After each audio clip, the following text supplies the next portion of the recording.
Bonjour, bienvenue dans la série sur les échecs. Donc, on va voir la variante du gambit accepté, une variante meilleure. Donc, D4, D5, C4, C5, D prend C4, et cavalier F3, bien sûr. Et ici, il ne faut pas essayer de conserver ce pion à tout prix. Ils en profitent simplement pour se développer. Cavalier F6, qui permet de contrôler les deux cases blanches du centre. E3 pour consolider la chaîne de pions.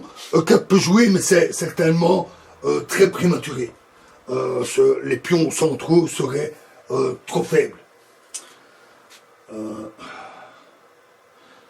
Fou prend C4.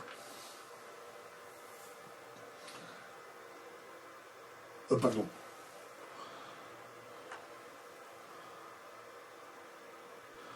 Oui, ici, donc c'est E6, on peut aussi jouer C5.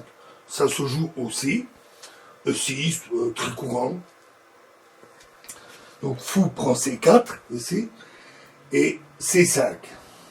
Alors ici, on pourrait jouer fou B4 échec, mais ça permet alors aux blancs d'échanger les fous, ce qui n'est certainement pas à l'avantage des noirs. Donc, on préfère jouer C5, C5 qui attaque les pions du centre. Alors ici, surtout pas D prend C5, parce que la dame prendrait l'autre dame, le roi reprend, mais alors il ne peut plus roquer. Donc il est mieux d'abord roquer, ce qui protège la dame avec la tour, et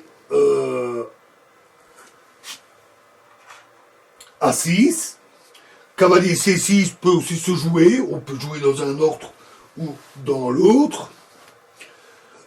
Souvent, dans les jeux un peu fermés, les jeux plus calmes, il est souvent possible d'intervertir les coups. Méfiance quand même, bien sûr, en faisant ça. Toujours vérifier. A4, cavalier C6, donc. Dame E2, qui est un très bon coup. En fait, le pion D4 étant fort attaqué, on a l'impression qu'il est sacrifié. En fait, c'est pas le cas, c'est ce qu'on appelle un faux sacrifice. Donc, on va voir ça. D prend C4. Parce que tour D1. Et tour D1, le pion est bloqué. Il ne sait pas aller plus loin parce que il ne sait pas se prendre le pion là parce que il y a la dame qui est derrière. Elle serait prise par la tour. Donc, fou E7, coup de développement, et là, E prend D4. Et tout rentre dans l'ordre. Roc.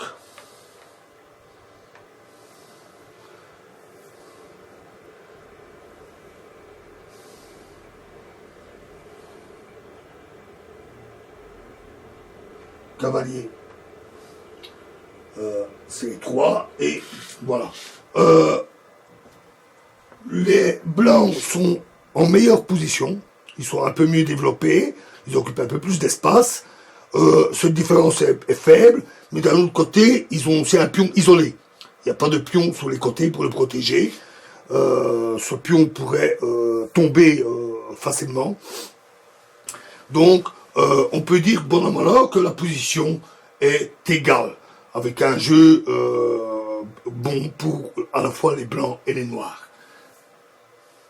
Voilà, alors, nous allons voir maintenant, dans la prochaine vidéo, le gambit refusé. Je vous remercie. Gambit de la dame refusée, bien sûr.